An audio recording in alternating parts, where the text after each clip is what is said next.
Régime général de l'obligation. Introduction. On commencera par définir les termes qui composent l'intitulé de la matière. On verra par la suite l'ordonnance du 10 février 2016, car elle apporte de nombreux changements à la matière. Classiquement, l'obligation est définie comme un lien de droit unissant deux personnes en vertu duquel l'une d'entre elles, le créancier peut exiger de l'autre, le débiteur, qu'elle accomplisse une prestation. Obligare égale OB, en vue de, ligare, lié. C'est un rapport juridique entre un débiteur et un créancier. C'est le sens principal qu'on donne à l'obligation lorsqu'on parle de RGO. Cette dimension subjective, lien entre deux sujets, n'exclut pas toute dimension économique. Les droits personnels représentent une valeur, et sont appelés à circuler. Sur le terme de régime. Les dispositions du titre 4 du livre 3 Code civil traitent du régime de l'obligation. C'est une nouveauté. Avant, la matière était le fruit de la construction théorique des auteurs, désormais elle a un titre consacré. Ces dispositions ne traitent pas de la naissance des obligations. Ces textes envisagent les aménagements dont l'obligation est susceptible, les opérations dont elle peut faire l'objet, et les effets qu'elle produit. Le régime général permet ainsi de répondre à des questions diverses et concrètes. Par exemple, un débiteur peut-il refuser de payer son créancier en répliquant que celui-ci lui doit également de l'argent? Autre exemple, lorsque plusieurs personnes promettent ensemble une somme d'argent, combien chacune doit-elle payer est question de solidarité. Le Code civil de 1804 permettait déjà de répondre à ces questions. Toutefois, il ne distinguait pas clairement la source de l'obligation de son régime. Ce sont les auteurs qui ont progressivement fait du RGO une véritable discipline. C'est notamment pour cette raison que l'on parlait de théorie générale de l'obligation. D'ailleurs, la notion de régime général de l'obligation a été consacrée par les textes pour la première fois en 2016. Reste un terme à voir, celui de général. Ce régime est qualifié de général, parce qu'il a vocation à concerner toutes les obligations indépendamment de leur source. Par exemple, la question du paiement se pose dans les mêmes termes indépendamment de la nature contractuelle ou délictuelle de l'obligation. Le paiement est l'exécution volontaire de la prestation due. D'autres mécanismes permettent l'exécution par compensation par exemple. De ce point de vue, on peut dire que le régime général des obligations envisage l'obligation de manière abstraite. Ça reste une matière technique, très utile à la pratique. Certains mécanismes ne sont utilisés que pour des obligations contractuelles. Les conditions et termes par exemple ne concernent que les contrats. Par ailleurs, il convient de nuancer le propos en ce qui concerne le caractère général que nous avons évoqué. Dans la pratique, certains mécanismes ne concernent quasiment que les obligations contractuelles. C'est le cas notamment des modalités de l'obligation. Il convient à présent de dire quelques mots de la réforme réalisée par l'ordonnance du 10 février 2016.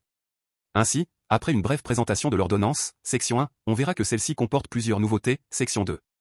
Ces changements rendent nécessaire l'examen de l'application de la réforme dans le temps, section 3. Section 1, présentation de l'ordonnance du 10 février 2016. L'ordonnance de 2016 a réformé le droit des obligations. Cette réforme est applicable depuis le 1er octobre 2016. Cette réforme porte sur l'ensemble du droit des obligations à l'exception de la responsabilité civile. Comme l'indique son intitulé, elle concerne les contrats, le régime, et la preuve des obligations. La ratification de l'ordonnance est intervenue par une loi du 20 avril 2018. La loi de ratification apporte des modifications mineures plus que des bouleversements. Ainsi, sur les 16 articles de la loi, 6 seulement concernent le RGO. Section 2, les apports de la réforme. Afin d'apprécier les incidences pratiques de la réforme, il est nécessaire d'identifier les nouveautés qu'elle introduit, 1, et de déterminer si les textes nouveaux sont d'ordre public ou non, 2. 1. Les nouveautés introduites par la réforme. La première, même si elle est formelle, est l'apparition d'un titre consacré à la matière. C'est surtout, au fond, que les apports de l'ordonnance sont importantes. Certes, tout n'est pas nouveau dans le droit issu de la réforme. Mais le régime général comporte un nombre important de solutions nouvelles.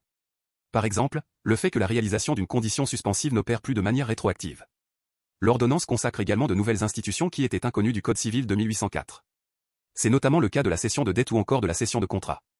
2. Le caractère impératif ou supplétif des nouveautés introduites par la réforme. Pour la plupart des textes nouveaux, il est difficile de dire s'ils possèdent ou non un caractère impératif. Parce que pour la plupart des textes, rien n'est précisé. En revanche, les choses sont simples quand un texte affirme lui-même son caractère impératif. Par exemple, l'article 1343 à 5 du Code civil relatif au délai de grâce au report ou échelonnage de l'exigibilité de l'obligation. On ne peut pas prévoir un délai de grâce au-dessus de 2 ans. L'erreur à ne pas commettre est de penser que le texte est nécessairement supplétif car il ne dit rien. De manière générale, on peut identifier au moins 2 limites à la liberté des conventions. D'abord, les parties ne devraient pas pouvoir exercer leur liberté au détriment des droits acquis par les tiers. Par exemple, un contrat de cession de créance ne peut pas prévoir son opposabilité immédiate au débiteur si ce dernier ne l'a pas accepté. Ensuite, il faut tenir compte de la législation relative aux clauses abusives, notamment dans les contrats de consommation et dans les contrats d'adhésion, == de gré à gré. Section 3. L'application de la réforme dans le temps. Comme tout nouveau texte, l'ordonnance de 2016 pose la question de son application dans le temps. Concrètement, la détermination de la loi applicable est surtout importante en ce qui concerne les réels changements opérés par la réforme. L'ordonnance de 2016 comporte quelques dispositions transitoires. Cependant, elles sont loin de suffire. Les juges devront donc recourir aux règles de conflit de loi dans le temps en non-rétroactivité de la loi nouvelle, et survie de la loi ancienne en matière contractuelle. l'application des principes de non-rétroactivité de la loi nouvelle et de survie de la loi ancienne en matière contractuelle conduit à distinguer entre les contrats conclus avant le 1er octobre 2016 et ceux conclus postérieurement. La Cour de cassation pourrait par ailleurs être tentée de faire une application anticipée de la loi nouvelle. Il y a rétroactivité quand le juge se fonde explicitement sur une disposition nouvelle. Une application anticipée serait s'inspirer de l'esprit du texte, à la lumière de l'évolution, mais formellement on applique le droit ancien. En d'autres termes, elle pourrait interpréter les textes anciens afin de les mettre en conformité avec les nouvelles règles posées par l'ordonnance. Ainsi, il n'existe pas de solution unique au conflit de loi dans le temps, en ce qui concerne le régime général des obligations. Le RGO comprend les modalités de l'obligation, les opérations sur l'obligation, circulation, les actions ouvertes aux créanciers, et l'extinction de l'obligation. Mais le cœur indiscutable du RGO c'est les modalités, opérations et extinction. L'application de la loi dans le temps peut dépendre du type de mécanisme. La matière rassemble des mécanismes extrêmement différents. En ce qui concerne l'application de la réforme dans le temps, cette hétérogénéité commande de traiter séparément les trois piliers de la matière. Sur les modalités de l'obligation. Les modalités, telles que la condition ou la solidarité, demeurent soumises, au droit ancien, lorsque l'obligation a pris naissance avant le 1er octobre 2016. Ainsi, la réalisation d'une condition suspensive stipulée avant le 1er octobre 2016 devrait obéir au droit antérieur, quand bien même elle se réaliserait après cette date. Sera à l'examen. Sur les opérations sur l'obligation. L'ensemble des opérations sur obligation conclues après le 1er octobre 2016 seront soumises au droit nouveau, et ce même si elles portent sur une dette ou une créance née antérieurement. Cela s'explique par le fait que ces opérations sont des contrats. Ces derniers sont donc régis par le droit en vigueur au moment de leur formation. C'est l'opération qui obéit au droit nouveau, l'obligation elle obéit au droit nouveau. Il sera parfois nécessaire de combiner les deux législations successives. En effet, si le contrat de cession est régi par le droit nouveau, l'obligation cédée demeure quant à elle soumise au droit antérieur dès lors qu'elle est née avant le 1er octobre 2016. Sur l'extinction de l'obligation. Rien n'interdit que les effets attachés aux événements qui éteignent l'obligation obéissent à une loi différente de celle qui régit l'obligation. Par exemple, une obligation qui serait éteinte par son paiement. Dans ce cas, c'est le droit applicable au moment du paiement qui va régir l'extinction de l'obligation.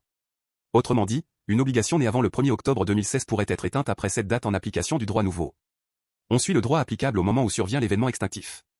Finalement, la réforme de 2016/2018 retient aux articles 1304 et S du Code civil une conception large du RGO. Il y est d'abord question des modalités de l'obligation. Elle traite ensuite des opérations sur obligation. Viennent ensuite les dispositions relatives au mode d'extinction des obligations, puis les actions ouvertes aux créanciers. Enfin, il y est question des restitutions, qui concernent le droit des contrats et en rien le RGO. Le plan que nous adopterons ne suit pas entièrement celui retenu par la réforme. Nous verrons successivement les modalités de l'obligation, partie 1, les opérations sur obligation, partie 2, et l'extinction des obligations, partie 3. Titre I, les obligations conditionnelles et à terme. Une obligation affectée à aucune modalité est dite pure et simple. Cette obligation existe déjà et a vocation à être exécutée. Les parties peuvent affecter leurs obligations de modalité temporelle. Il peut s'agir d'un terme. Il peut s'agir d'une condition. Dans les deux cas il s'agit d'événements futurs. Pour la condition, événement futur et incertain. Ex, obtention d'un prêt, permis de construire, ou certificat d'urbanisme. Pour le terme, événement futur mais certain car il y a une date ou un moment prévu. Ex, le décès d'une personne, la date d'anniversaire. Dans un contrat d'assurance vie, l'assureur s'engage à verser au bénéficiaire une certaine somme au moment de la mort du stipulant. Chapitre 1, l'obligation conditionnelle. La condition et le terme sont en pratique des éléments compris dans les obligations contractuelles. La condition est un mécanisme auquel les contractants recourent fréquemment. Elle permet de conclure dès à présent une obligation tout en la faisant dépendre d'un événement encore incertain. Par exemple, une personne peut conclure une vente à la condition suspensive d'obtenir un prêt d'un certain montant. Les obligations conditionnelles sont régies aux articles 1304 à 1304 à 7 du Code civil. Ces textes ne modifient pas la définition de la condition. L'article 1304 A.1 du Code civil prévoit que l'obligation est conditionnelle lorsqu'elle dépend d'un événement futur et incertain. On retrouve encore aujourd'hui les deux types de conditions classiquement reconnus. La condition suspensive et la condition résolutoire. Ainsi l'article 1304 A.2 prévoit que la condition est suspensive lorsque son accomplissement rend l'obligation pure et simple. L'alinéa 3 prévoit quant à lui qu'elle est résolutoire lorsque son accomplissement entraîne l'anéantissement de l'obligation. Donc conclusion. Dans le cas de la condition suspensive l'obligation ne naît pas immédiatement. Elle sera parfaite seulement si la condition se réalise. Dans le cas de la condition résolutoire l'obligation naît dès la formation du contrat. Mais elle demeure précaire. L'obligation produit pleinement ses effets tant que la condition ne s'est pas réalisée. Quels événements peuvent être érigés comme condition? Section I, les événements pouvant être érigés en condition. La condition doit être licite et ne doit pas constituer une condition potestative. Elle doit revêtir certaines caractéristiques. I. Par ailleurs les conditions potestatives sont prohibées. 2. I. La nature de l'événement. En principe les mêmes événements peuvent être érigés en conditions suspensives ou résolutoires. Il suffit que l'événement soit futur et incertain. L'événement doit également être licite. Cette exigence se trouvait déjà dans le Code civil. La volonté est de ne pas inciter à la réalisation d'un événement illicite. Les nouveaux textes n'exigent plus que la condition soit possible. Cette suppression est bienvenue puisqu'il n'est pas toujours pertinent de prononcer la nullité d'une obligation à un motif qu'elle est affectée d'une condition impossible. Exemple, condition résolutoire, la condition est née mais elle demeure précaire, si l'événement est impossible alors elle ne sera jamais remise en question. Lorsque l'événement est érigé en condition est illicite, l'article 1304-1 du Code civil prévoit que l'obligation est nulle. La JP regarde l'importance de la condition pour les parties, CAD qu'elle a parfois considéré que le caractère illicite d'une condition n'emporte pas nullité de l'obligation lorsqu'elle n'a pas été la cause impulsive et déterminante du consentement des parties. Les nouveaux textes ne semblent pas condamner cette JP. La portée de la nullité continuera donc de varier selon l'importance de la condition pour les parties. 2. Les conditions potestatives prohibées. Une condition potestative, quand elle découle de la volonté de l'une des parties. Donc la volonté d'une partie. Seules certaines conditions potestatives sont interdites. Les conditions potestatives interdites sont celles qui résultent de la volonté de l'une des parties, l'obligé et le débiteur, qui portent sur élément du contrat en particulier. Je vous paie 100 € si j'en ai envie égale interdit. Si cela ne dépend que de la seule volonté du créancier, il n'y a aucun problème. L'article 1304-2 du Code civil affirme qu'est nulle l'obligation contractée sous une condition dont la réalisation dépend de la seule volonté du débiteur. A l'inverse, la condition dont l'accomplissement ou la défaillance dépend de la seule volonté du créancier n'emporte pas nullité de l'obligation. Donc on peut très bien souscrire une obligation comme le souhaiterait un créancier. La nullité devrait être écartée dès lors que la condition ne dépend pas totalement de la seule volonté du débiteur. En pratique, il faut donc continuer à distinguer entre les conditions purement potestatives et les conditions simplement potestatives. Seule celle purement potestative encourt la nullité.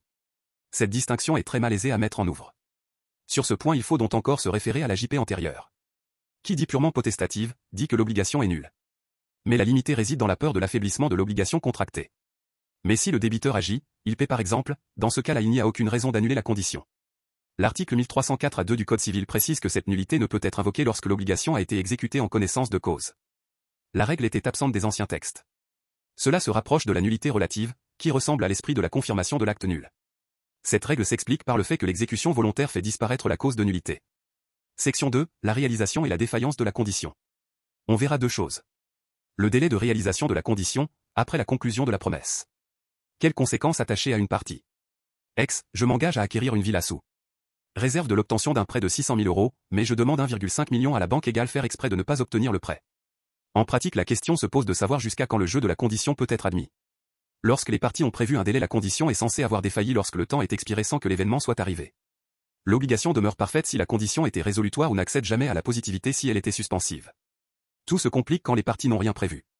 L'ancien article 1176 du Code civil indiquait que la condition peut toujours être accomplie et elle n'est censée défaillir que lorsqu'il est devenu certain que l'événement n'arrivera jamais. À défaut de stipulation particulière, aucune limite de temps n'affectait donc la condition. Arrêt du 29 novembre 2023, sous l'empire des textes anciens. Le juge trouve des moyens afin d'aménager et d'adoucir la règle. Afin de contourner une telle solution, les juges ont parfois découvert dans la convention des parties la stipulation d'un délai raisonnable. C'est le cas notamment dans un arrêt rendu par la 3e chambre civile le 20 mai 2015. Ces solutions seront sûrement maintenues après la réforme 2016/2018. C'est dans l'esprit même de la définition de la condition, événement futur et incertain, donc les juges devront scruter le comportement des parties. Lorsque les parties concluent une obligation conditionnelle, elles acceptent de se soumettre à un certain aléa. Autrement dit, elles ne peuvent pas forcer le cours des choses.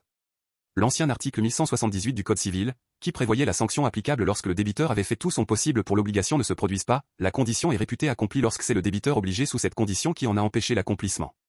Exemple, un acquéreur qui conditionne son engagement à l'obtention d'un crédit, la condition sera réputée accomplie s'il ne fait aucune demande de prêt ou s'il soumet une demande qui ne correspond pas aux caractéristiques convenues. L'article 1304-3 du Code civil prévoit que la condition suspensive est réputée accomplie si celui qui y avait intérêt en a empêché l'accomplissement. La condition résolutoire est réputée défaillie si son accomplissement a été provoqué par la partie qui en avait intérêt. Dans les deux cas, il y a un point commun, l'une des deux parties veut se défaire de son obligation. Et dans les deux cas, la sanction consiste au renforcement de l'obligation. Il s'agira à chaque fois de conforter l'obligation soit en la rendant parfaite, soit en empêchant la résolution. Section 3, les effets de la condition. On verra ce qu'il se passe quand la condition se réalise, et si l'on a la possibilité d'y renoncer. On parle de condition pendante lorsque celle-ci n'est encore ni réalisée, ni défaillie. Les effets de la condition pendante varient selon que la condition est suspensive ou résolutoire. Une obligation assortie d'une condition résolutoire existe immédiatement, elle est déjà exigible. Cependant, elle risque par la suite d'être anéantie. Avant la réalisation de la condition, l'obligation produit tous ses effets, elle peut donner lieu à un paiement valable. Et le créancier est en droit d'en exiger l'exécution. À l'inverse, lorsque la condition est suspensive, l'obligation n'existe pas immédiatement. Elle ne peut donc faire l'objet d'un paiement valable. L'article 1304-5 du Code civil dispose en ce sens que ce qui a été payé peut être répété tant que la condition suspensive ne s'est pas accomplie. La règle est ici différente de celle retenue en matière d'obligation à terme. Cette différence s'explique par le fait que l'obligation à terme existe déjà, seule son exigibilité étant différée. Partie 1. Les modalités de l'obligation. Elle ajoute un élément supplémentaire, soit temporel, soit un autre type d'élément qui complexifie l'objet. Condition, quels événements peuvent être érigés en condition? En principe tout événement dès lors qu'il n'est pas illicite. Quid de la sanction? En principe, le Code civil prévoit que c'est l'obligation qui est annulée. La jurisprudence a tempéré les choses, et cherche à savoir si la condition est la cause implicite et déterminante des parties. Il faut par ailleurs veiller à ce que la condition ne soit pas potestative. La potestativité ne pose problème que lorsqu'elle repose sur la seule volonté du débiteur. Section 2. La réalisation et défaillance de la condition. En l'absence de délai, en théorie, la condition peut toujours se réaliser. Ça crée une insécurité. Alors le juge a parfois découvert dans certains cas, la stipulation implicite d'un délai raisonnable. Quid de la prise en compte du comportement des parties? Section 3. Quand la condition se réalise, que se passe-t-il? Un des gros changements est que la réalisation de la condition suspensive n'emporte plus, en principe, d'effet rétroactif. On verra enfin si on peut renoncer à la condition. L'obligation affectée d'une condition suspensive devient pure et simple en cas de réalisation. Par exemple, une vente conditionnée à l'obtention d'un prêt, dans ce cas, l'obligation de payer le prix devient parfaite lorsque le crédit est octroyé à l'acheteur. Contrairement à l'ancien article 1179 du Code civil, la réforme de 2016 n'attache pas d'effet rétroactif à la réalisation de la condition suspensive. Le régime sur ce point est différent de celui de la condition résolutoire. Même si le principe de départ est différent, dans les deux cas les parties peuvent y déroger contractuellement. L'article 1304-6 du Code civil dispose que l'obligation devient pure et simple à compter de l'accomplissement de la condition suspensive. Par principe, l'acquéreur ne deviendra propriétaire qu'au moment de la réalisation de la condition suspensive et non plus à celui de la formation du contrat. Les parties peuvent décider de donner un effet rétroactif à la réalisation de la condition suspensive. Cette possibilité est expressément reconnue par la loi. Mais même ici, la loi pose le principe concernant le transfert des risques. Même dans ce cas, la rétroactivité n'a pas d'incidence sur le transfert des risques. En effet, l'article 1304-6 laisse les risques de la chose à la charge du débiteur, c'est-à-dire, concrètement, du vendeur en cas de transfert de propriété. Cependant, rien ne semble interdire aux parties de déroger à cette règle. Donc l'acquéreur n'est propriétaire qu'au jour de la réalisation de la condition suspensive, et la garde de la chose pèse sur le vendeur. Selon l'article 1304-7, la survenance de l'événement érigé en condition résolutoire éteint rétroactivement l'obligation. En présence d'un transfert de propriété, l'acquéreur dont le droit est résolu, est censé n'avoir jamais été propriétaire. Ainsi, les actes de disposition consentis sur le bien devront être remis en cause. Par exemple la constitution d'une hypothèque. L'article 1304-7 précise que le principe de rétroactivité est supplétif. Ici c'est l'obligation qui est résolue, pas le contrat. Mais on peut appliquer certaines règles propres au contrat. Même en l'absence de clause spécifique, la rétroactivité sera écartée, si les prestations échangées ont trouvé leur utilité au fur et à mesure de l'exécution réciproque du contrat. En revanche, les textes ne disent rien quant à l'attribution des risques. La question peut être réglée par les parties. Il reste enfin à envisager, au titre des effets, la question de la renonciation à la condition. L'article 1304-4 prévoit qu'une partie est libre de renoncer à la condition stipulée dans son intérêt exclusif tant que celle-ci n'est pas accomplie ou n'est pas défaillie. Si on lit bien les termes, on voit qu'il y a deux choses auxquelles on peut s'intéresser. Cette faculté de renonciation était déjà reconnue en jurisprudence. Afin d'éviter tout débat sur la réalité de la renonciation, il peut être convenu que celle-ci devra respecter un certain formalisme. La question qui se pose est celle de savoir si on peut renoncer alors que la condition ne s'est pas réalisée dans le délai imparti. À la lecture du texte on a l'impression que non, mais ce texte n'a pas l'air impératif. La jurisprudence avait déjà reconnu la faculté de renoncer avant le délai écoulé. La renonciation est-elle encore possible après la défaillance de la condition? À la lecture de l'article 1304-4, il semblerait que non. Pourtant, on peut voir dans ce texte une règle supplétive laissant ainsi aux parties la possibilité de convenir qu'une renonciation sera possible même après défaillance. Cependant, lorsque rien n'est prévu, la renonciation n'est aujourd'hui plus possible après défaillance. Concrètement, l'effet de la renonciation varie selon le type de condition. Lorsque la condition est suspensive, la renonciation rend l'obligation du débiteur parfaite. En matière de conditions résolutoires, la renonciation enlève à l'obligation son caractère précaire. Dans les deux cas, il s'agit de supprimer l'incertitude attachée à la condition. Chapitre 2. L'obligation à terme. Le terme est un événement futur dont la réalisation est certaine. L'arrivée du terme peut rendre l'obligation exigible ou provoquer son extinction. Dans le premier cas, on parle d'un terme suspensif, et dans le second, d'un terme extinctif. La partie du Code civil consacrée à l'obligation à terme ne traite que du terme suspensif. Le terme extinctif relève quant à lui des articles 1210 et S consacrés à la durée du contrat. Cela s'explique par le fait que toute obligation peut être affectée d'un terme suspensif. A l'inverse, seule une obligation à exécution continue ou successive peut être assortie d'un terme extinctif. On verra alors exclusivement le terme suspensif. L'existence d'un terme implique que la réalisation de l'événement doit être certaine. Dans le cas contraire on serait en présence d'une condition. Cette exigence de certitude doit être bien comprise. Certains termes sont précisément localisés dans le temps. Exemple, une date, une fête. Le terme est alors certain. Le terme peut également correspondre à un événement qui est sûr, mais dont on ignore le moment de la survenance. C'est le cas du décès d'une personne. On parle alors de terme incertain. Cette distinction se retrouve à l'article 1305 qui définit l'obligation à terme. Nous verrons donc dans ce chapitre la fixation, section 1, et la disparition, section 2, du terme suspensif. Le terme suspensif permet de déroger à l'exigibilité immédiate, qui est le principe. Le terme n'est soumis à aucun formalisme particulier. L'article 1305.1 prévoit en effet que le terme peut être exprès ou tacite. Parfois on peut ne pas avoir de doute sur le fait que l'obligation est un terme. Dans ce cas, le juge pourra fixer l'échéance du terme. L'article 1305.1 ajoute qu'à défaut d'accord, le juge peut fixer le terme en considération de la nature de l'obligation et de la situation des parties. Ce texte n'est pas très clair. Il faut sans doute comprendre que si les parties se sont accordées sur le principe d'un terme, mais qu'un accord sur l'échéance du terme fait défaut, cette échéance peut être fixée par le juge. Le juge pourra alors prendre en compte deux critères, la nature de l'obligation et la situation des parties. Le premier critère conduit le juge à prendre en compte les caractéristiques de l'objet de la prestation en qualité, quantité, disponibilité, etc. L'appréciation est donc ici objective. Le second critère renvoie à la possibilité pour le juge de prendre en compte les besoins du créancier, les difficultés rencontrées par le débiteur, ou encore les usages professionnels. L'appréciation est alors plus subjective. Reste encore dans cette fixation du terme une dernière chose à voir. L'échéance peut-elle être fixée par une seule partie? Oui. On peut prévoir que le vendeur livrera quand bon semblera à l'acquéreur. À côté de cette hypothèse de fixation judiciaire, il est également admis que l'échéance du terme peut être fixée par l'une des parties. Autrement dit, celle-ci va déterminer la durée du délai pendant lequel l'exigibilité est suspendue. La doctrine parle dans ce cas de terme potestatif. Exemple, il peut être convenu que la chose sera délivrée aux besoins de l'acheteur. Cette possibilité n'a pas été reprise par le législateur. Elle existe mais pas de texte consacré. L'article 1305.1 n'envisage pas le terme potestatif. Cela ne condamne sans doute pas la possibilité pour les parties de prévoir un tel terme. Le fait que ce soit le débiteur ne pose pas de problème sur le papier, contrairement à la condition potestative. Le terme potestatif est une possibilité. Section 2. La disparition du terme. Autre sanction, la déchéance du terme. Le terme peut disparaître de manière anticipée dans deux situations. Celle de la renonciation au terme, 1, et celle de sa déchéance, 2. La possibilité de renoncer au terme était déjà admise avant la réforme de 2016. Cependant, elle ne figurait pas dans le Code civil. En pratique, la renonciation au terme est le plus souvent implicite et résulte de l'exécution spontanée. Les deux parties peuvent renoncer au terme d'un commun accord. Mais l'article 1305.3 autorise également une seule partie à le faire. La renonciation peut émaner de la partie au bénéfice exclusif de qui le terme a été fixé. L'alinéa 1er de ce texte permet d'identifier la personne au bénéfice de laquelle le terme a été stipulé. La règle est la suivante, le terme profite au débiteur, s'il ne résulte de la loi, de la volonté des parties, ou des circonstances qu'il a été établi en faveur du créancier ou des deux parties. On retrouve donc trois hypothèses. I. La renonciation au terme. La possibilité de renoncer au terme était déjà admise avant la réforme de 2016. Cependant, elle ne figurait pas dans le Code civil, mais AGD ici. En pratique, la renonciation au terme est le plus souvent implicite et résulte d'un paiement anticipé. Dans le cas d'un prêt à titre onéreux, la banque n'est pas tout à fait satisfaite du remboursement anticipé du prêt. Les deux parties peuvent renoncer au terme d'un commun accord, mais l'article 1305.3 du Code civil autorise également une seule partie à le faire. La renonciation peut émaner de la partie au bénéfice exclusif de qui le terme a été fixé. L'alinéa 1er de ce texte permet d'identifier la personne au bénéfice de laquelle le terme a été stipulé.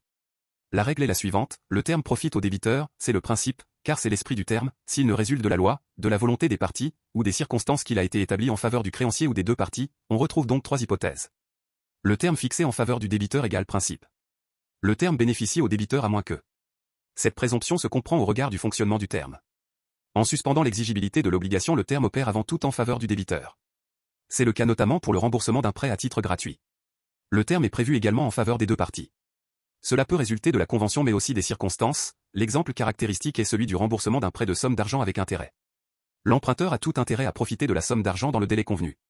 Mais le prêteur a lui aussi intérêt à ce que le remboursement n'ait pas lieu avant l'échéance. Le cas où le débiteur a intérêt à ce que le paiement ait lieu immédiatement mais le créancier préfère au contraire bénéficier d'un laps de temps. Il est envisageable que le créancier ne soit pas encore en mesure de recevoir le paiement. On donne généralement le cas du dépôt où le déposant a intérêt à ce que la restitution n'ait pas lieu avant l'échéance. Les auteurs considèrent que l'on quitte alors la logique du terme. En effet, ce n'est pas l'exigibilité qui est différée mais la possibilité même de réaliser le paiement. 2. La déchéance du terme. La déchéance du terme constitue en principe une mesure légale qui vise à priver le débiteur du terme convenu. C'est le cas lorsque le débiteur ne mérite plus la confiance qui lui a été accordée. L'idée est que le terme suspensif est un avantage pour le débiteur. Si le débiteur perd la confiance qui lui a été accordée, celui-ci perd le bénéfice du terme. À ce titre, il résulte de l'article 1305-4 du Code civil qu'il y a déchéance du terme si le débiteur ne fournit pas les sûretés promises au créancier ou s'il diminue celles qui garantissent l'obligation. La déchéance du terme peut également résulter de la convention des parties. Par exemple, il est fréquent de prévoir dans un contrat de prêt que l'absence de paiement d'une échéance emportera déchéance du terme. En cas de déchéance du terme, l'obligation devenue pure et simple est immédiatement exigée. Des situations où d'autres personnes pouvaient être tenues également au paiement sont des hypothèses qui nécessitent d'être étudiées. La déchéance du terme encouru par un débiteur est inopposable à ses co-obligés même solidaires et à ses cautions. Par exemple, la Chambre commerciale a jugé dans un arrêt du 15 juin 2011 que la déchéance du terme résultant de la liquidation judiciaire du débiteur principal n'a pas d'incidence sur la situation de ses co-obligés solidaires. Titre 2, les obligations plurales. Au sein des obligations plurales on retrouve des obligations à objet multiple, chapitre 1, et à sujet multiple, chapitre 2. Chapitre 1, les obligations à objet multiple. La notion de pluralité d'objets renvoie à l'hypothèse dans laquelle une obligation unique porte sur plusieurs prestations. Cela aura parfois pour conséquence d'alourdir les charges du débiteur et parfois de l'alléger. Dans le cas où la pluralité d'objets alourdit la charge du débiteur, obligation cumulative. Dans un autre cas la pluralité assouplit les modalités d'exécution de l'engagement. Les nouveaux textes régissent trois types d'obligations à objet multiple. L'obligation cumulative, article 1306 du Code civil. L'obligation alternative, article 1307 du Code civil. L'obligation facultative, article 1308 du Code civil. On raisonne sur l'hypothèse d'une dualité de prestations. Le nombre d'objets n'a aucune incidence sur le régime applicable. Par souci de simplicité nous raisonnerons ici sur l'hypothèse d'une dualité d'objets. Les obligations à objets multiples sont fréquentes dans les rapports contractuels. Par exemple le dépositaire peut être tenu de restituer la chose en nature ou de verser une somme d'argent. Le Code civil de 1804 ne parlait que d'obligations cumulatives. Section I, l'obligation cumulative. L'article 1306 du Code civil affirme que l'obligation est cumulative lorsqu'elle a pour objet plusieurs prestations et que seule l'exécution de la totalité de celle-ci libère le débiteur. Autrement dit, l'obligation ne sera exécutée que lorsque chacun des objets aura été fourni au créancier. Par exemple, livrer une chose et payer une somme d'argent. Le régime de l'obligation cumulative est donc assez favorable aux créanciers. La principale difficulté que présente la notion d'obligation cumulative tient à sa qualification. Le plus souvent les parties ne le disent pas explicitement. Lorsque les différentes prestations sont dues en vertu de titres distincts on doit pencher en faveur de l'existence de plusieurs obligations. En revanche lorsque c'est par un même acte que plusieurs prestations sont mises à la charge du débiteur, il est possible d'y voir une obligation unique cumulative. Le vrai problème c'est l'exécution de plusieurs choses. En cas d'inexécution la notion d'obligation cumulative présente un intérêt concret. En effet en présence d'une obligation cumulative, le paiement d'un seul objet n'est pas libératoire pour le débiteur. L'obligation ne sera considérée comme payée que lorsque l'ensemble des prestations auront été exécutées. Ainsi le créancier pourrait opposer une exception d'inexécution ou encore exiger la résolution du contrat dans sa totalité. Par exemple, l'AJP considère que la vente d'un ensemble de véhicules dont un seul est affecté d'un vice caché peut être résolue dans sa totalité. Section 2, l'obligation alternative.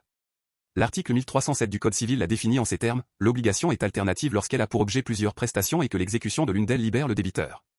Elle se distingue donc clairement de l'obligation cumulative.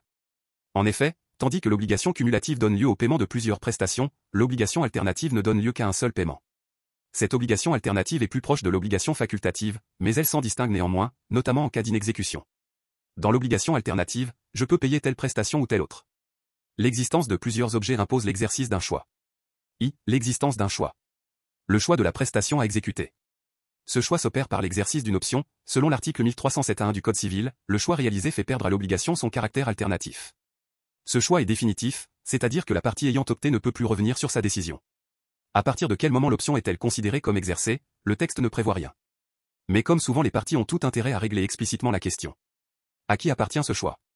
L'article 1307-1 du Code civil dispose que le choix entre les prestations appartient au débiteur en principe. Il résulta de l'article 1307-4 du Code civil que l'option peut être octroyée au créancier. La réforme de 2016 aucun texte n'envisageait l'hypothèse. La réforme de 2016/2018 a apporté une innovation permettant de régler l'hypothèse d'une inertie du titulaire de l'option. Ainsi, si le choix n'est pas exercé dans le délai convenu ou dans un délai raisonnable, l'autre partie peut après mise en demeure d'exercer ce choix ou résoudre le contrat. Cette solution s'applique que l'option ait été octroyée au débiteur ou au créancier. En cas de litige, le juge appréciera le caractère raisonnable du délai. 2. L'impossibilité de l'exécution des prestations. En présence d'une obligation alternative, l'impossibilité d'exécuter une prestation ne produit pas toujours le même effet. Plusieurs éléments doivent être pris en compte. Le titulaire de l'option. La cause de l'impossibilité. Le moment où elle survient par rapport à l'exercice de l'option. Le cas le plus simple est celui dans lequel l'impossibilité intervient après l'exercice de l'option. Pour rappel, cet exercice fait perdre à l'obligation son caractère alternatif. L'obligation est alors simple et ne comporte plus qu'un seul objet. L'article 1307-2 du Code civil affirme que si elle procède d'un cas de force majeure, l'impossibilité d'exécuter la prestation choisie libère le débiteur. A contrario, l'impossibilité ne libère pas le débiteur fautif, les règles de l'inexécution des contrats sont alors applicables. Les choses se compliquent lorsque l'immobilité survient avant l'exercice de l'option. Les solutions varient selon que l'option appartient au débiteur ou au créancier. Si l'option appartient au débiteur, et que l'une seulement des prestations devient impossible, le débiteur n'est pas libéré, il devra alors exécuter la seconde prestation. L'obligation n'ayant plus qu'un seul objet possible, elle devient pure et simple et doit être exécutée comme telle. Dans ce cas, peu importe si l'impossibilité résulte de la force majeure ou d'un faute du débiteur. Dès lors que l'option appartient au débiteur, ce dernier était libre d'imposer au créancier la prestation de son choix. Si l'option appartient au créancier et que l'une des prestations devient impossible, il faut faire une distinction supplémentaire. Lorsque l'impossibilité résulte d'un cas de force majeure, le créancier doit se contenter de l'autre prestation. L'obligation devient pure et simple et permet au créancier d'exiger uniquement l'objet encore possible. A l'inverse, lorsque l'impossibilité résulte de la faute du débiteur, le créancier n'est pas contraint de se contenter de la seconde prestation.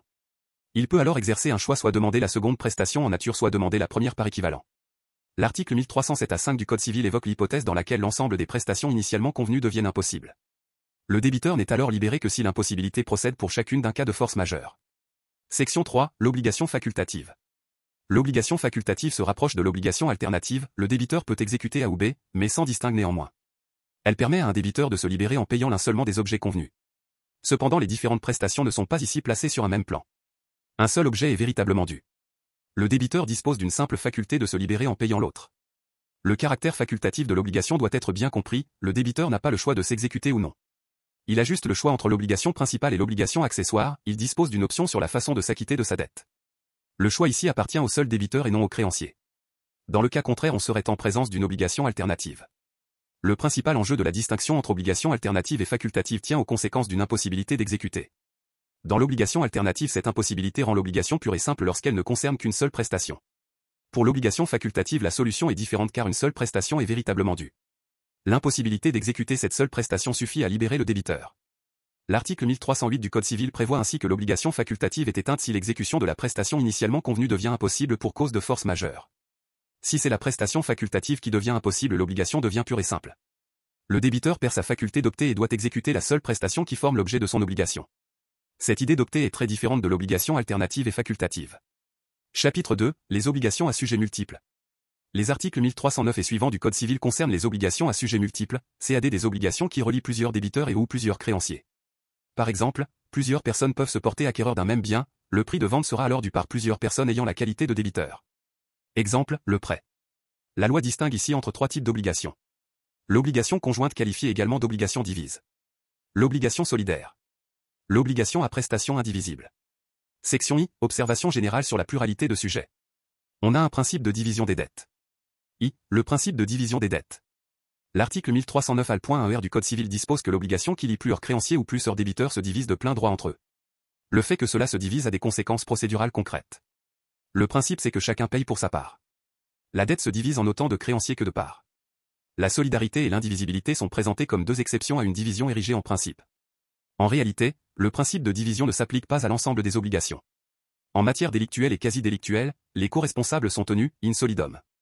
De sorte que chacun peut être contraint par la victime à une réparation totale. La conséquence attachée à ce principe de division est que la solidarité ne se présume pas, c'est ce qui résulte de l'article 1310 du Code civil. Par principe, des co-acquéreurs ou co-emprunteurs ne sont donc pas tenus solidairement. Lorsqu'elle ne se présume pas, la solidarité doit être établie par celui qui s'en prévaut. Par exemple, en cas de pluralité de débiteurs, le créancier pourra tenter d'invoquer la solidarité afin de poursuivre un débiteur pour le tout. S'il ne réussit pas à apporter cette preuve, il devra diviser sa poursuite en autant de débiteurs qu'il ne soit. Le débiteur ne sera donc tenu que de sa part. En matière commerciale, la solidarité est au contraire présumée, la réforme de 2016 n'a pas consacré de texte à cette présomption. On peut regretter le manque de texte en raison de son importance pratique. C'est l'un des principaux enjeux attachés à la distinction entre actes civils et commerciaux. La solidarité est ici attachée à la notion d'acte de commerce et non de commerçant. On a une présomption attachée à l'acte de commerce et non à la qualité de commerçant, elle peut donc s'appliquer à des personnes qui n'ont pas la qualité de commerçant. Cette solidarité commerciale ne concerne que la solidarité passive. À côté de la présomption commerciale, la convention ou la loi peuvent la prévoir. Il arrive très souvent que la solidarité soit imposée par la loi, par exemple les époux sont solidairement tenus du paiement des dettes se rapportant à l'entretien du ménage ou à l'éducation des enfants, même lorsqu'elles sont contractées par un seul des deux. Il n'y a plus qu'une solidarité, car on vient obliger une personne qui n'a pas souhaité à la base de s'obliger à la dette de l'autre.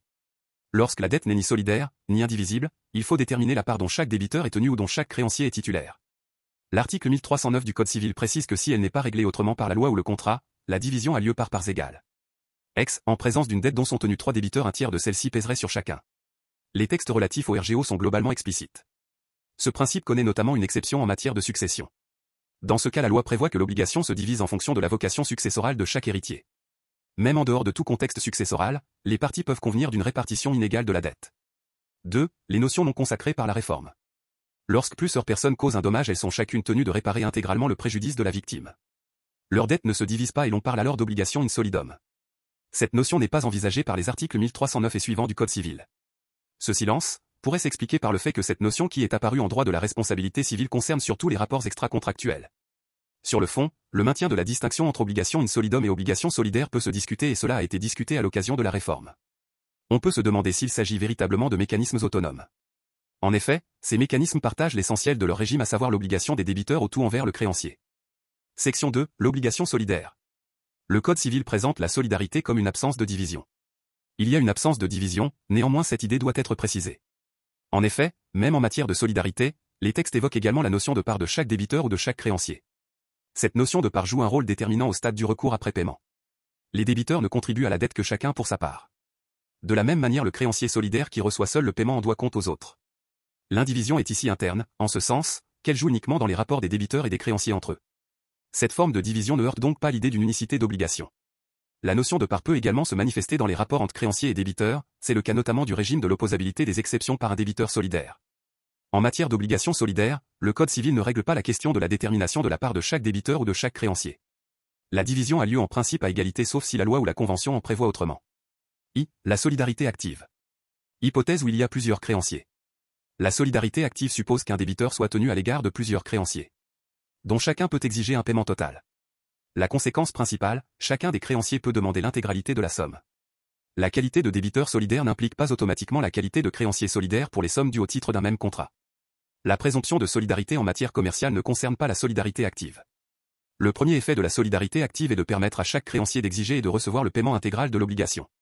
Dans la mesure où la solidarité ne se présume pas, il appartient au créancier d'en rapporter la preuve. Le paiement total libère le débiteur à l'égard de tous les créanciers, cela facilite l'exécution de l'obligation. L'idée d'unicité de l'obligation trouve une manifestation dans l'article 1312 du Code civil. Celui-ci dispose que tout acte qui suspend ou interrompt la prescription à l'égard de l'un des créanciers solidaires profite aux autres créanciers. Par ailleurs, un créancier solidaire peut déclarer seul la créance pour un montant intégral dans une procédure collective ouverte contre le débiteur. Si l'unité est de mise dans les rapports entre les créanciers et le débiteur, l'idée de division réapparaît après le paiement. Le solvant et l'accipient. Le solvant? L'accipient.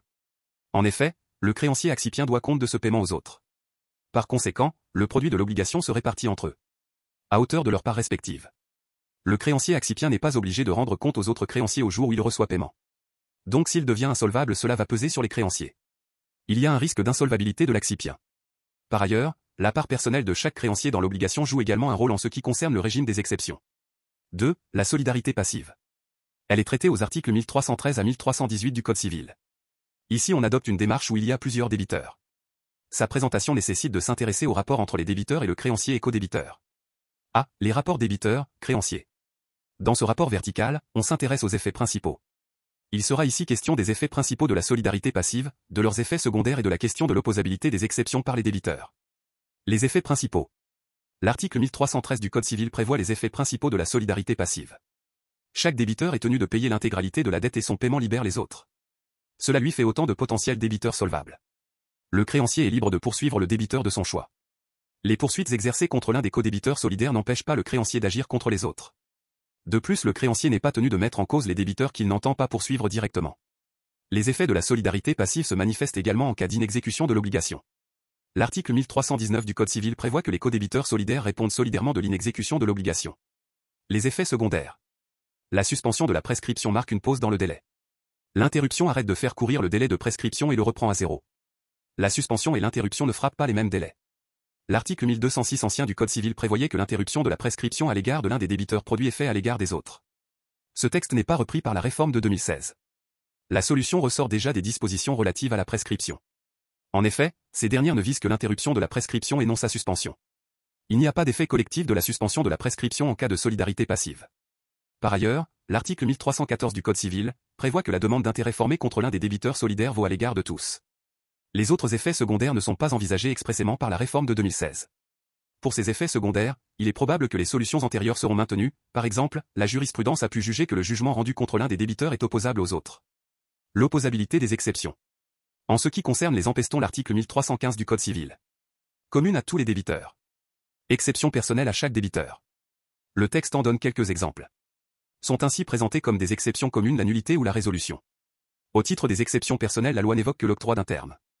L'article 1315 du Code civil n'établit pas un régime complet de toutes les exceptions mais se contente de fixer les catégories principales. Il faut ensuite se reporter aux dispositions spécifiques à chaque mode d'extinction, pour connaître son fonctionnement en cas de solidarité passive. Les exceptions communes sont celles qui détruisent l'obligation à l'égard de tous les débiteurs et qui peuvent être invoquées par chacun d'eux. Le paiement fait par un débiteur libère les autres et constitue à ce titre une exception commune. Les choses sont moins évidentes en ce qui concerne la nullité. Elle ne constitue une exception commune que lorsqu'elle touche à l'objet de l'obligation ou la forme de l'engagement. Lorsque la nullité découle d'une incapacité ou d'un vice du consentement, elle ne pourra alors être invoquée que par le débiteur concerné. Dans ce cas, la nullité fait figure d'exception personnelle. Les exceptions personnelles ne sont pas soumises à un régime unitaire. Au titre de cette catégorie, l'article 1315 du Code civil ne donne qu'un seul exemple, celui de l'octroi d'un terme. Seul le débiteur qui en bénéficie peut s'en prévaloir. Cependant, certaines exceptions personnelles pourront parfois bénéficier aux autres débiteurs qui se trouveront partiellement libérés. Ainsi, il convient de distinguer entre les exceptions purement personnelles, qui ne bénéficient pas aux autres créanciers, et celles simplement personnelles qui leur profitent en partie. C'est le cas de la remise de dette. En effet, l'article 1351 du Code civil prévoit que la remise de dette consentie à l'un des codébiteurs solidaires libère les autres à concurrence de sa part. Il s'agit donc d'une exception que l'on pourrait qualifier de simplement personnelle. B. Les rapports entre les codébiteurs. Le niveau interne concerne le recours après paiement, ainsi que l'hypothèse particulière de la solidarité sans intérêt à la dette. Dans les relations des débiteurs entre eux, la charge contributive se fractionne. Le débiteur qui a payé 100 n'entend pas laisser les choses en l'état et va se retourner contre les autres codébiteurs solidaires.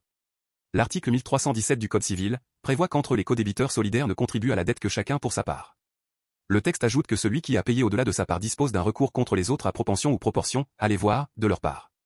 Le débiteur solvant, qui a effectué le paiement, peut exercer un recours même s'il n'a effectué qu'un paiement partiel, car il a déjà payé plus que sa part. Les codébiteurs se garantissent mutuellement contre l'insolvabilité de l'un d'entre eux au stade des recours. Le Code civil précise que si l'un d'eux est insolvable, sa part se répartit par contribution entre les codébiteurs solvables y compris celui qui a fait le paiement. La solidarité sans intérêt à la dette. L'article 1318 du Code civil admet la possibilité d'une solidarité passive sans intérêt et sans contribution à la dette. Ce texte dispose que si la dette procède d'une affaire qui ne concerne que l'un des codébiteurs, celui-ci est seul tenu de la dette à l'égard des autres. In fine, le paiement intégral ne sera que par lui. S'il l'a payé, il ne dispose d'aucun recours contre ses codébiteurs. A l'inverse, si ceux-ci ont payé la dette, il dispose d'un recours contre lui. Section 3. L'obligation à prestation indivisible. Il ne s'agit pas de la question de contrat de l'invisibilité des ensembles contractuels. Le Code civil ne définit pas la notion d'obligation à prestations indivisibles. Cependant, les effets de l'indivisibilité sont décrits par les textes. Ces effets sont très proches de ceux de la solidarité. La grosse différence avec la solidarité, c'est surtout en cas de décès de l'un des débiteurs. Il résulte de l'article 1320 du Code civil que l'indivisibilité peut trouver sa source dans la nature de la prestation ou dans le contrat. L'indivisibilité peut donc être naturelle ou conventionnelle. On donne souvent comme exemple d'obligations indivisibles par nature celle de livrer un animal vivant. Cette obligation est naturellement indivisible. L'obligation en elle-même peut changer. Les effets de l'indivisibilité vont varier selon que l'obligation unit un créancier et un débiteur unique, ou qu'elle comporte une pluralité de créanciers ou de débiteurs, Les obligations indivisibles. Il ne s'agit pas de la même hypothèse que l'indivisibilité vue en droit des contrats avec les ensembles contractuels. On doit distinguer cette hypothèse de la solidarité. Ces mécanismes constituent des exceptions à la divisibilité. Les effets principaux sont assez identiques, que l'on soit en présence d'une obligation à prestation indivisible ou en solidarité. Pourtant, elles se distinguent premièrement car il y a possibilité d'avoir indivisibilité alors qu'il y a un créancier et un débiteur unique. Le plus gros élément de distinction est en cas de décès de l'un des débiteurs.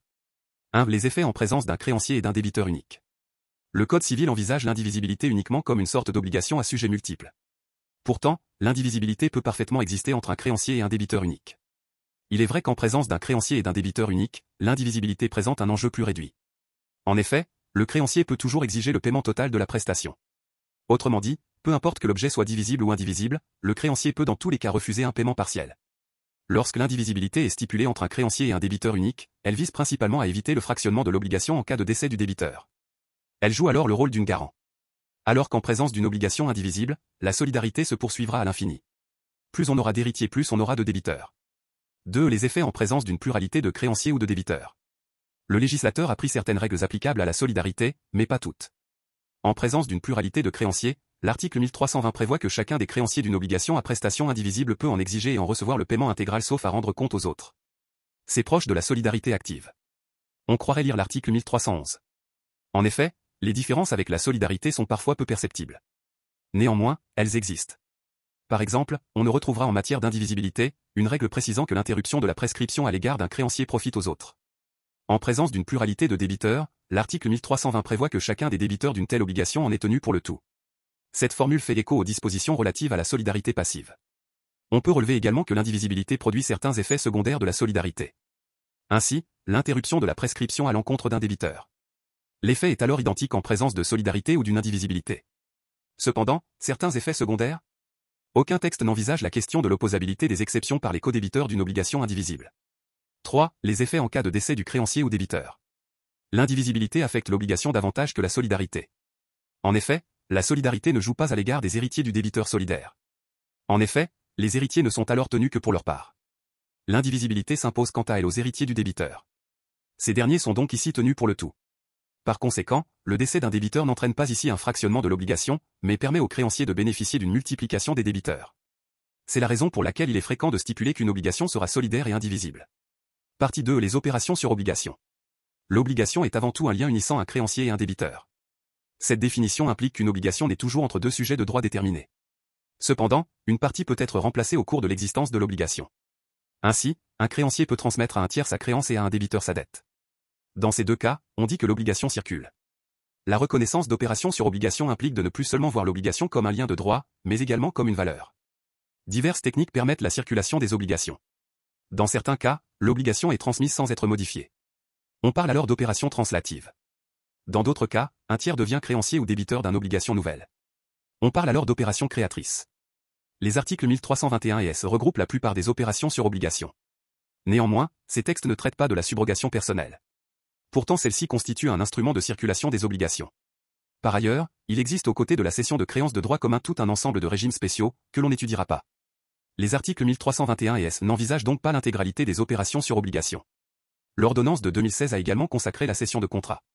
Cependant, celle-ci est régie par les dispositions relatives aux effets du contrat. Il aurait été contestable de faire figurer au sein du régime général des obligations un mécanisme qui par définition ne concerne que le contrat. Malgré une certaine parenté avec les opérations sur obligation, la cession de contrat ne sera donc pas envisagée. Les opérations translatives, titre 1, et les opérations créatrices, titre 2. Titre I. Les opérations translatives. On connaît depuis longtemps le transfert de créances. On a l'idée que les créanciers sont presque interchangeables. Ce qui compte pour le débiteur ce sont les modalités de son obligation. A l'inverse, pour le créancier, le débiteur a une importance considérable. Le terme de transfert de créance est plus large que la cession de créance, elle comprend par exemple la subrogation. La cession a un aspect volontaire. Il convient de distinguer entre le transfert de la créance et celui de la dette. Le changement de créancier peut se réaliser sans le consentement du débiteur, car il ne porte pas en principe préjudice à celui-ci. Ce qui compte généralement pour le débiteur est l'objet de l'obligation, et ses modalités. La personnalité du créancier est normalement indifférente pour lui. La libre transmission des créances est admise depuis longtemps sans difficulté. En revanche, le changement de débiteur est plus difficile à admettre sans le consentement du créancier. En effet, lui imposer un nouveau débiteur est loin d'être neutre.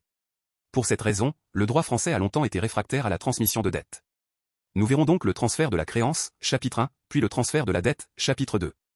Chapitre 1. Le transfert de la créance. Il existe deux modes de transfert de la créance, la cession de créance, section 1, et la subrogation personnelle. Section 1. La cession de créance. Le montant de la créance est appelé montant nominal, il s'oppose au prix de cession. Le créancier qui sera subrogé le sera à hauteur du paiement dans un autre mécanisme à trouver. La cession de créance est le contrat par lequel un créancier, le cédant, transmet tout ou partie de sa créance à son co-contractant, le cessionnaire. Le débiteur est désigné sous le nom de débiteur cédé, ou cédé. Le consentement du débiteur n'est pas requis. Par ailleurs, l'opération peut avoir lieu à titre gratuit ou à titre onéreux. L'intérêt d'un transfert de la créance est évident surtout lorsque la créance est transmise à titre onéreux. Par exemple, lorsque le cédant est un créancier à terme. La cession peut lui permettre de se procurer des liquidités sans attendre l'échéance. On dit dans ce cas qu'il mobilise sa créance. Pour le cessionnaire, la cession de créance peut constituer un placement avantageux lorsque la créance est assortie de garanties, et qu'elle produit des intérêts. Il s'agit donc pour ce dernier d'une opération spéculative. Par ailleurs, si le cédant n'a pas confiance dans la solvabilité de son débiteur, il peut céder sa créance pour un prix inférieur au montant nominal. Le Code civil ne réglemente que la cession de droit commun. C'est-à-dire la cession de créance civile. Il existe dans le droit des affaires des modes de cession simplifiés qui s'en distinguent. Dans le cadre de cette section, nous verrons uniquement la cession de créance de droit commun en envisageant ses conditions, 1, et ses effets, 2. 1. Les conditions de la cession de créance. A. Les conditions de fond. Il faut tout d'abord qu'il existe une créance. En pratique, ça implique plusieurs choses. Plusieurs causes d'extinction de l'obligation peuvent intervenir, comme le paiement. Le cédant doit veiller à ne pas céder une créance déjà éteinte. Si le prétendu débiteur s'est déjà acquitté de sa dette, aucune cession ne peut intervenir. Il faut également que la créance soit cessible. Tel est le cas en principe, de toutes les créances. Ainsi, il n'est pas nécessaire de distinguer entre les créances de sommes d'argent et celles qui ont un autre objet. Peu importe la nature de la créance, les éventuelles modalités. Même les créances litigieuses peuvent être cédées. Par exception, certaines créances sont incessibles. par exemple, il a été jugé que l'action en réparation d'une atteinte à l'honneur ou à la considération d'une personne morale était attachée à la personne même du titulaire de ce droit, donc hors commerce, arrêt d'avant 2006, cette expression a été supprimée par la réforme du droit des contrats. À côté de ça, on a des créances qui par leur nature sont incessibles, ce sont les créances insaisissables, comme les pensions alimentaires. La rémunération est saisissable et cessible jusqu'à un certain seuil. On considère qu'elles présentent pour leur titulaire un caractère indispensable. C'est le cas des pensions alimentaires. Il peut être stipulé dans les contrats une clause d'incessibilité. Ça ne rend pas la cession incessible, ça exige le consentement du débiteur. Afin d'éviter qu'une cession de créances ne soit réalisée sans leur consentement, certains débiteurs recourent à des clauses d'incessibilité. Ces clauses rendent nécessaire le consentement du débiteur afin que la cession puisse être réalisée. Les autres conditions de fond ne posent pas de difficultés particulières. Plusieurs corps de règles vont s'appliquer. Les autres conditions de fond ne posent pas de difficultés particulières. Ce sont les conditions de l'opération que la cession tend à réaliser. Une vente, une donation, ou un échange. Par exemple, pour vendre une créance, le cédant doit avoir la capacité de vendre. De plus, la cession de créance doit respecter les conditions générales de validité des contrats, car cette cession est un contrat, et les règles particulières du contrat concerné, vente, échange, donation. B. Les conditions de forme. Avant l'ordonnance de 2016, la cession de créance n'était pas soumise en tant que telle à une exigence de forme. L'article 1332 exige désormais un écrit à peine de nullité. En pratique, cette innovation va être source de difficultés, puisque le législateur ne dit rien du contenu de l'écrit, et ne dit rien de la nature de la nullité. 2. Les effets de la cession. A. Effet entre les parties. Le débiteur est le tiers au contrat de cession et non une partie de celui-ci. De manière générale, contrat de cession à TO ou à T.G il y a une créance de cédé. Le principal effet de la cession de créance est de transférer au cessionnaire la créance qui appartenait au cédant. Opération translative, donc pas de création d'un nouveau rapport d'obligation. Le cessionnaire acquiert des droits qui appartenaient au cédant. Cet effet translatif vaut pour toutes les cessions de créance qu'elles soient ATO ou gratuits. À ce titre, l'article 1323 du Code civil dispose que, entre les parties, le transfert de la créance s'opère à la date de l'acte. Donc il s'opère immédiatement, solo consensus. Cette règle n'est pas d'ordre public. Autrement dit, les parties pourraient décider de différer le transfert de la créance. Les autres effets de la cession diffèrent selon qu'elle a été faite avec ou sans contrepartie. En cas de vente, le cessionnaire est tenu au paiement du prix. En présence d'une donation, une telle obligation n'existe pas. Cependant, la principale différence concerne l'obligation de garantie. Le cédant y est tenu qu'en cas de cession ATO. 1. L'effet translatif. La cession de créance place le cessionnaire dans la position qu'occupait le cédant. Le cessionnaire dispose de tous les droits dont disposait le cédant. Le cessionnaire conserve donc en premier lieu la créance elle-même. Celle-ci est transmise avec ses caractères. Le cessionnaire devient en principe créancier pour le montant nominal de la créance. Ce qui constitue une différence avec la subrogation personnelle. Le créancier, cessionnaire, peut réclamer le paiement du tout indépendamment du prix qu'il a payé. Lorsque la cession ne porte que sur une partie de la créance, le cessionnaire et le cédant peuvent chacun agir pour obtenir paiement d'une fraction de la créance. Malgré l'effet translatif de la cession de créance, le changement de créancier exerce une certaine influence sur le régime de l'obligation. Par exemple, si le cédant est mineur, la prescription était suspendue à son profit. En revanche, elle ne l'est pas à l'égard du cessionnaire majeur.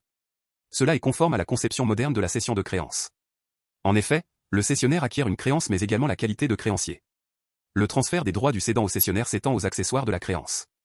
Il s'agit d'une notion parfois difficile à cerner. En tout état de cause, les sûretés qui accompagnent la créance se rattachent à cette catégorie. La transmission des accessoires ne concerne que les droits et actions du cédant et non les dettes dont il était tenu. 2. L'obligation de garantie. Le contenu de la garantie est fixé par la loi. On parle à ce titre de garantie légale ou de droit. Cette garantie peut être aménagée par les parties. Il s'agit alors d'une garantie conventionnelle ou de fait. La garantie légale. Par elle-ci, le cédant garantit l'existence actuelle de la créance. Il est donc responsable si la créance est paralysée par une cause de nullité ou une cause d'extinction antérieure à la cession. Le cédant n'est toutefois pas garant de la solvabilité du débiteur. La garantie légale s'étend également à l'existence des accessoires. Il ne garantit pas l'efficacité des sûretés. La garantie légale peut notamment permettre au cessionnaire de réclamer au cédant la restitution du prix, ou encore le paiement des frais de poursuite exercés inutilement contre le débiteur cédé. La garantie conventionnelle peut avoir pour objet soit d'étendre la garantie, de restreindre la garantie, de l'exclure. Il y a donc 3 types de clauses. Les clauses extensives consistent à garantir la solvabilité du débiteur. Extension légale. Le cédant ne sera alors responsable en cas d'insolvabilité qu'à hauteur du prix de cession. Cette limite est impérative, ordre public. Les clauses restrictives, elles ont pour objet de limiter la garantie normalement due par le cédant, par exemple la JP admet l'exclusion de la garantie de l'existence des sûretés. Les clauses exclusives déchargent le cédant de toute garantie. En principe, cette clause de non-garantie dispense le cédant du paiement de DI mais non de la restitution du prix. Le cessionnaire fait l'acquisition de la créance à ses risques et périls. Le cédant ne sera toutefois pas tenu de restituer le prix si le cessionnaire en a fait l'acquisition à ses risques et périls. Par ailleurs, le cédant reste toujours garant de son fait personnel. B. Effet à l'égard des tiers. La cession de créance intéresse plusieurs tiers et au titre desquels figure le débiteur cédé. Le Code civil de 1804 prévoyait un système de publicité destiné à informer les tiers. À défaut de respecter ce formalisme, l'opération leur était inopposable. C'est ce qui résultait de l'article 1690 du Code civil, alors applicable à la cession de créance. On a reproché à ce système d'alourdir la cession par des formalités contraignantes et coûteuses.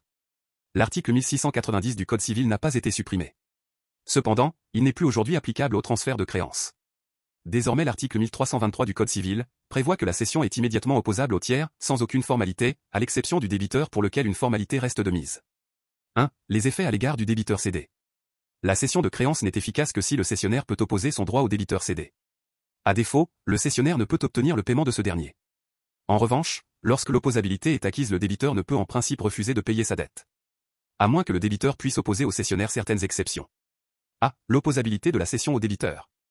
En principe, la cession de créance ne devient opposable au débiteur que par l'accomplissement des formalités prévues à l'article 1324 du Code civil. Il peut s'agir de la notification de la cession, ou de la prise d'acte par le débiteur. Ces formalités qui sont alternatives n'ont pas à être réalisées si le débiteur a déjà consenti à la cession. La notification constitue l'hypothèse la plus fréquente, contrairement à l'article 1690 du Code civil, l'article 1324 du Code civil n'exige pas une signification par voie d'huissier. Elle se réalise par tout moyen. Pour des raisons probatoires, la lettre recommandée avec accusé de réception devrait néanmoins être préconisée. La notification doit être adressée au débiteur. Elle doit porter à sa connaissance la cession et lui faire savoir que le paiement doit être effectué auprès du cessionnaire et non du cédant. La simple connaissance de la cession par le débiteur ne suffit pas.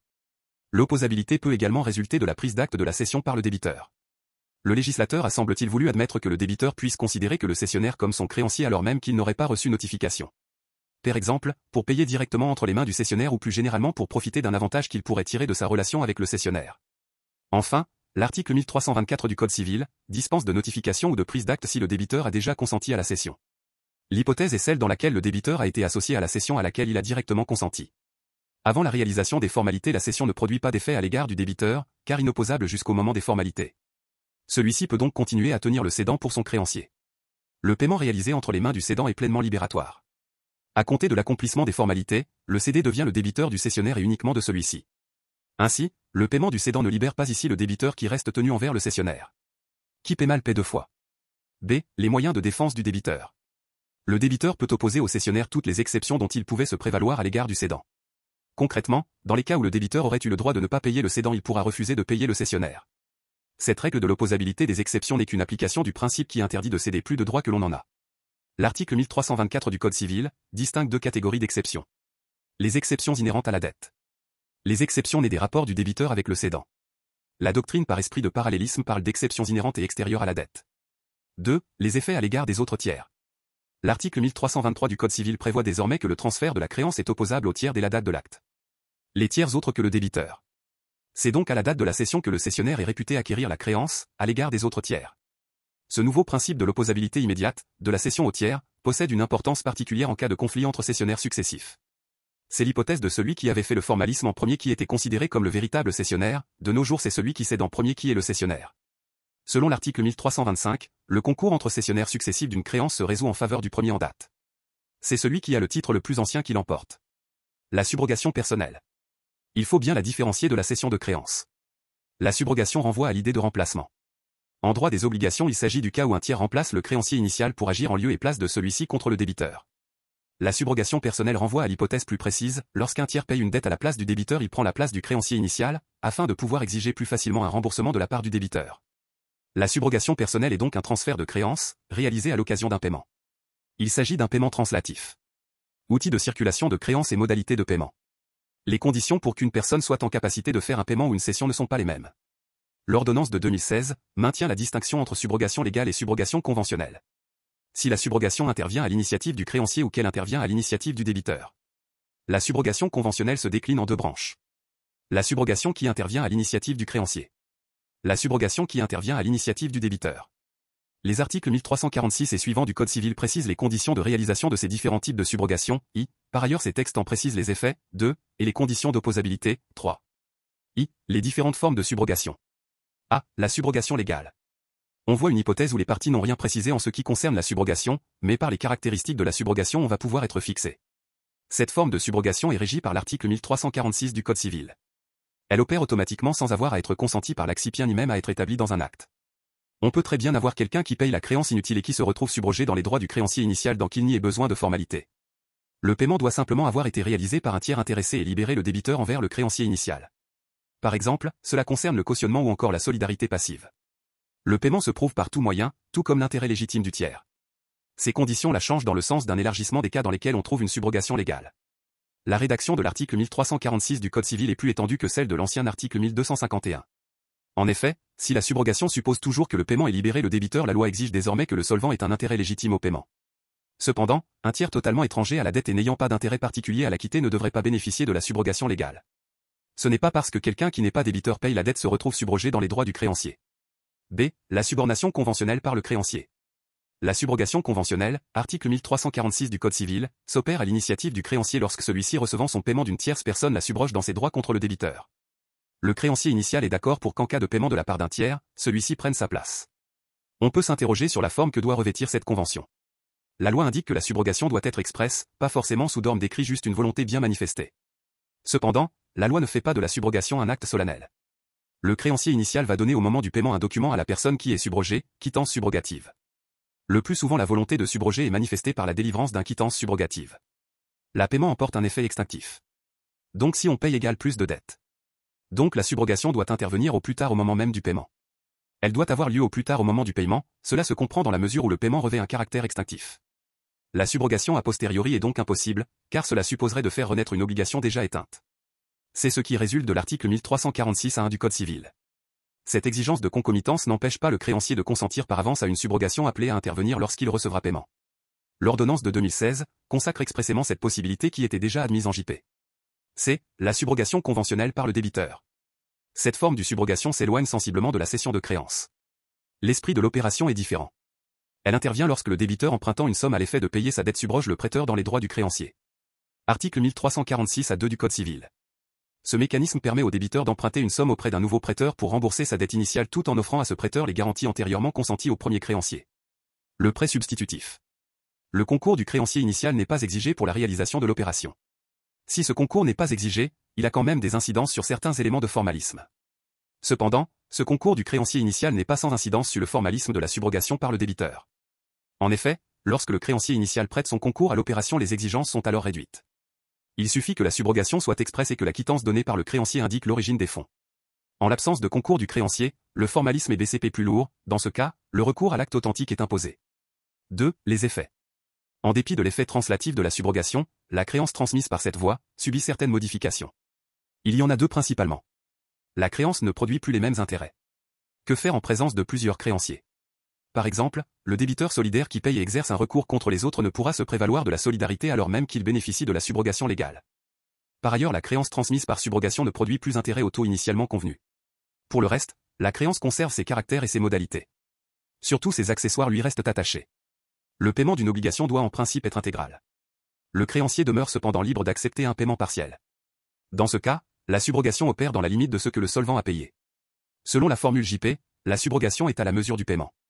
Cette règle distingue la subrogation de la cession de créance. Effectivement, la cession de créance transfère l'intégralité de la créance indépendamment du prix offert par le cessionnaire. En théorie, la subrogation ne devrait donc pas produire un effet spéculatif. Lorsque la subrogation joue ainsi partiellement, elle fractionne la créance entre le subrogeant et le subrogé. La subrogation va faire de la créance fera courir des intérêts au taux légal, ou alors les intérêts conventionnels initialement prévus. Malgré l'effet translatif de la subrogation, la créance cesse de produire intérêt au taux initialement convenu. Le subrogé, nouveau créancier, n'aura droit à un intérêt conventionnel que si ce dernier est spécifiquement convenu avec le débiteur. Par exemple, ce sera le cas dans la subrogation par le débiteur, qui opère substitution d'un prêt à un autre. 3. Les conditions d'opposabilité au tiers. Le régime de l'opposabilité de la subrogation est AGD quasiment identique à celui de la cession de créance. S'agissant d'abord de l'opposabilité au tiers, la subrogation leur est opposable dès la date du paiement.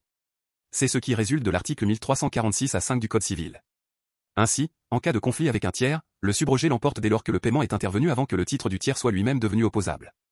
S'agissant de l'opposabilité au débiteur, l'ordonnance de 2016 affirme que le débiteur peut invoquer la subrogation dès qu'il en a connaissance, mais elle ne peut lui être opposée que si elle lui a été notifiée ou s'il en a pris acte. En toute logique, le texte ne devrait pas s'appliquer à la subrogation consentie par le débiteur. Le débiteur étant ici partie à l'acte, il n'a ni à en prendre acte, ni à se l'avoir notifié. S'agissant enfin de l'opposabilité des exceptions par le débiteur, ce point rapproche également les régimes de la subrogation et de la cession. Il résulte de l'article 1346 à 5 du Code civil, que les exceptions inhérentes à la dette sont opposables dans tous les cas au subrogé tandis que les exceptions extérieures à la dette ne sont opposables qu'ici elles surviennent avant que l'opération ait été rendue opposable au débiteur. La règle est identique à celle posée par l'article 1324 du Code civil en matière de cession de créances. Chapitre 2, le transfert de la dette. La dette est toujours transférée mais en compagnie d'autres éléments.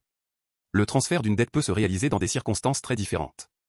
Lorsque la dette est transmise à titre accessoire, son transfert ne pose pas de réelles difficultés. Par exemple, lorsque la dette est comprise dans le patrimoine du défunt ou d'une société. Restait cependant à savoir si la cession de dette autonome était envisageable.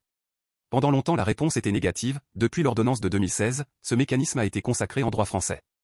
À première vue l'utilité de ce mécanisme n'est pas évidente, pourtant plusieurs explications peuvent être données. Schématiquement, le cessionnaire, le débiteur, peut à travers la cession de dette faire une libéralité. Par ailleurs, la cession de dette peut également être utilisée comme opération de crédit, ou comme moyen de simplifier les règlements. La cession de dette est un contrat et se trouve donc soumise aux conditions de validité du droit des contrats. Cette cession doit être constatée par écrit à peine de nullité, depuis 2018. Dans la cession de créance, pas de consomme du débiteur et dans la cession de dette il faut le consentement du créancier pour préserver ses intérêts, article 1327 du Code civil. La cession de dette est une opération tripartite. Comme pour le transfert de créance, la cession dette est soumise à un principe d'opposabilité des exceptions.